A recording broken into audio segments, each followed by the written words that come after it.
What's going on, everyone? Cannabis Express 420. I'm gonna fix this camera, but I'm not gonna redo the intro.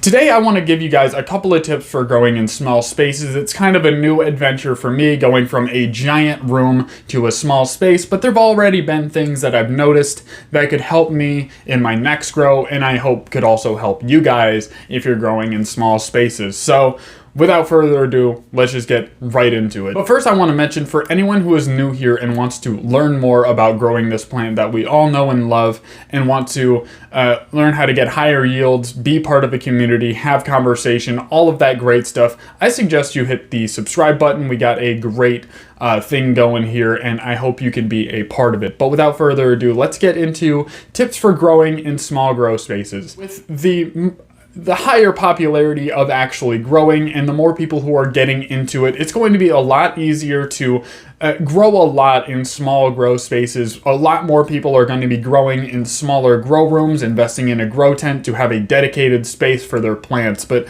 how are we going to make this easy on ourselves? It's a lot easier to do some things in a big room that it wouldn't be as easy to in a small room. So let's get into a couple of those things. So first off, training your plant in a small space. When it comes to training your plant in a small space, a lot of things are going to take over your garden. You're going to need to invest in certain cultivars that aren't going to stretch as much, or you're going to be able to manage for your grow space. If you're growing in a 4x4, 5x2, 5x4, 5x5, any like small grow space, it's going to be very difficult to keep your plant under control, but at the same time, it's very possible that you could have a lower veg time and get a whole lot of bud out of it. Now, how are you going to make this easier on yourself? Well, first off, you're going to need ventilation and airflow. Those things are super important when it comes to regulating what is going on in your garden. Getting fresh air in your garden, possibly supplementing with CO2, is going to be a quality investment for anyone growing in a small garden. Currently, I grow in a closet, which I don't feel like drilling holes into my wall and creating ventilation, since it's not going to be a permanent grow space. I am personally investing in a exhale mushroom bag that's going to give me CO2 and actually last 6 months. And if you want to get a live stream about me supplementing CO2, or a live stream about supplementing CO2 in general, different methods, what it does, all that good stuff, leave a comment down below and let me know. And if you have any other content ideas or live stream ideas, I would love to hear them as well. When it comes to airflow in your garden, this is going to be very important, not only when it comes to keeping your plant strong, when it comes to airflow for pests, mold, mildew, rot, all that good stuff. It's also going to give your garden airflow and keep the space itself clean. Now, it's going to be very important to test and get your garden to a point where there's no stagnant air, and it's very hard to gauge what to do when I can't actually see the gardens. Just use as few fans as you possibly can. This could be 2, 3, 4, or 5, depending on your grow space. But if you're growing in a small grow space, it's not going to take more than 3 in most cases. Have one on top of the canopy, like over the canopy at the top of the grow room. Have one under the canopy at the floor, pushing everything around, and that will circulate the top and bottom.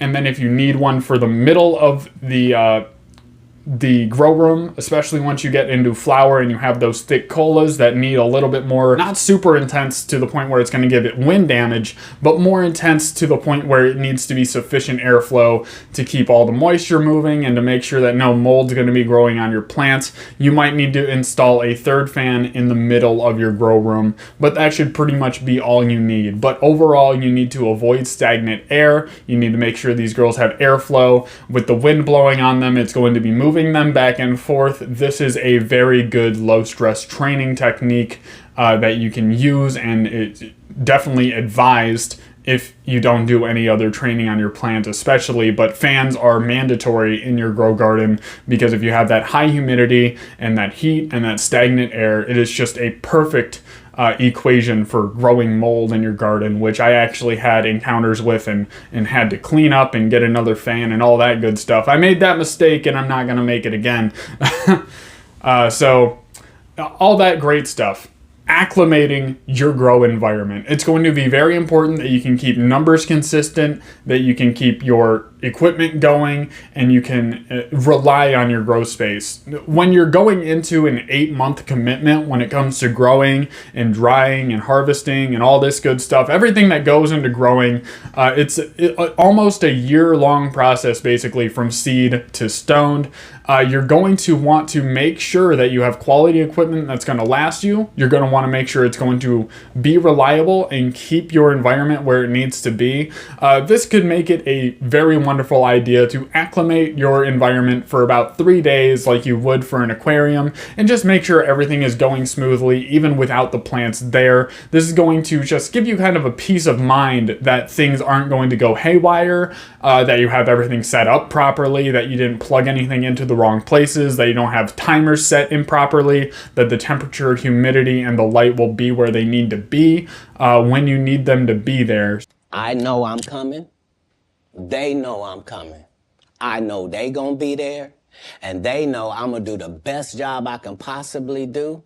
So I would acclimate your environment for sure, and just make sure things can stay consistent and actually harbor the growth of a plant. Now, a couple things you're going to want to do when you're actually training your plants is you're going to want to decide if you want variety or if you want high quantity. Now, this is going to determine whether you want to grow a single big plant or 2 or 3 fairly large plants compared to that tiny grow space, or if you want to do a sea of green type thing where you grow 7 or 8 plants that are quite a bit smaller, but you get a higher variety of stuff. Now, personally, I lean on the variety side of things. That's why I'm growing 6 plants in that small garden. I'm growing 2 phenos of cherry cookies, 2 phenos of white widow, and then cookies and cream, purple Ferrari, and something else.